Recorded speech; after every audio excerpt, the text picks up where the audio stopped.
Hello everyone, welcome to Educare 247. This is the lecture third of descriptive question series. You must be aware that in the phase 2 examination of RBI grade B, descriptive questions will be asked in finance and management paper and economy and social issues paper.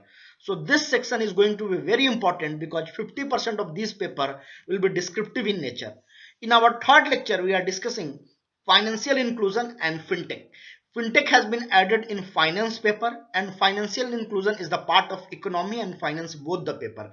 So now we'll see the questions related to this topic and this series is going to be very important for your upcoming examination. Here is the question. To achieve financial inclusion, we need to build consumer awareness and financial literacy. In the digital era, we need to showcase digital safety measures to boost consumer confidence and to earn their trust. Examine. So let us diagnose the question. We need to promote the financial inclusion. For that, we have to make our consumer aware and financial literacy should be promoted. Without financial literacy, we cannot achieve the financial inclusion. But in the era of digital finance, how we are going to do that? First, we have to promote the financial literacy and we have to build a system which consumers can trust. We have to gain consumer trust and we have to gain consumer confidence in our system. Then only digital finance or digital literacy can be promoted and finally it will help to achieve the financial inclusion. So this is the question. Now how to start this question? First, we have to start with the introduction. We all know that in India, many people are using mobile phones. And because of these mobile phones, digital finance is gaining prominence. Lots of lending apps, different financial instruments app, insurance apps are coming. And it is helping people to gain the access of finance. Now, why financial inclusion is important? It is important for overall economic growth. If people will have respectable livelihood, then overall economic development will happen. So sustainable distribution of finance will lead to economic development. So every people should have financial product access, every people should have banking product access, then only will able to achieve the economic growth. That's why we need to make our customer aware related to financial services and all, then we'll achieve the financial inclusion. So this should be your introduction. After this introduction, you can go for the problem with the financial apps product or financial digital finance products, and then you can suggest some solution. So this way you can present your answer. Educare 247 has multiple courses for RBI grade B. We have comprehensive course, or we have crash course, we have mentorship course for FM and ESI. You can use the coupon code RBI45 to get the discount of 45% on comprehensive course and mentorship course. According to your need, you can subscribe to the courses. Let us discuss the concern related to financial inclusion.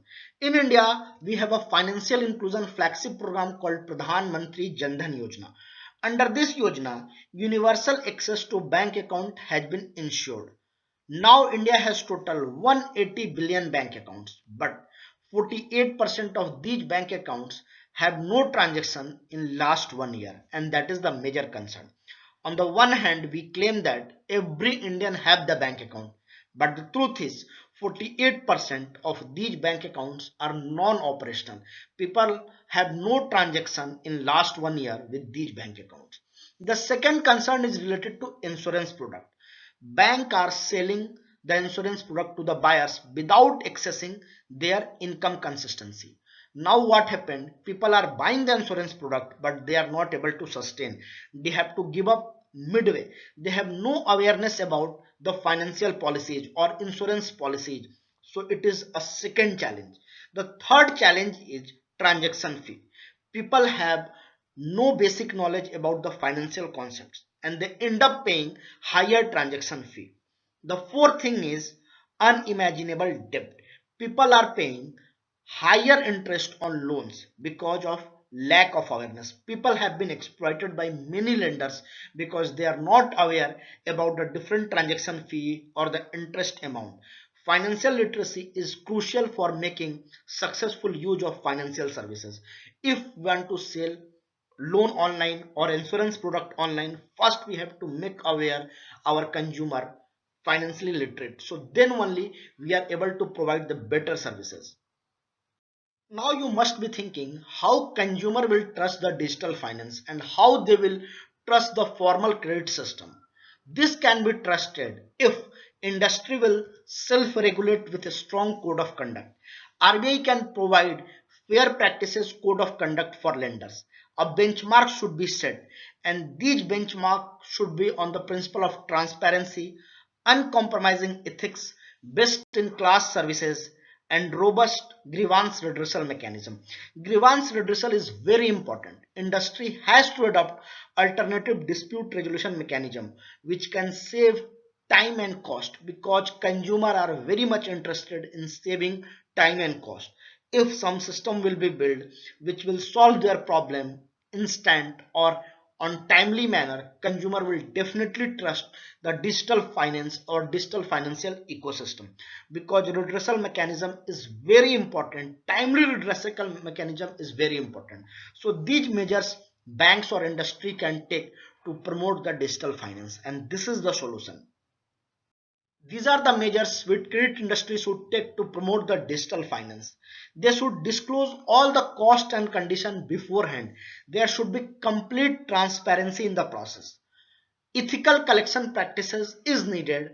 Customers should not be exploited by collection agents. Many a times in a news we have seen that collection agents are exploiting the people. This should not happen. Lending app should promote the responsible collection behavior. Data protection should be there. Customers' transactions should be protected. Data encryption and user access control should be there, because we cannot afford to leak the data to any third party or any hacker, because in that case consumers can be victimized.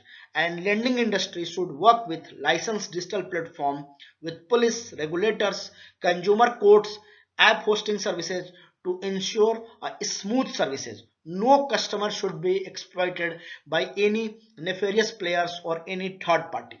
Now you have to conclude the answer. In conclusion, you can write that financial inclusion is when customers should have the choice. They will have the free will to choose from different products and services. There should be no forced services to the customer. And in the era of fourth industrial revolution, digital is the only way to democratize product availability and consumer rights. So this way you can conclude your answer if you want to get good marks. Hope you have enjoyed the video. If you have enjoyed the video, like, share and comment and subscribe to Educare 247. Thank you and happy learning.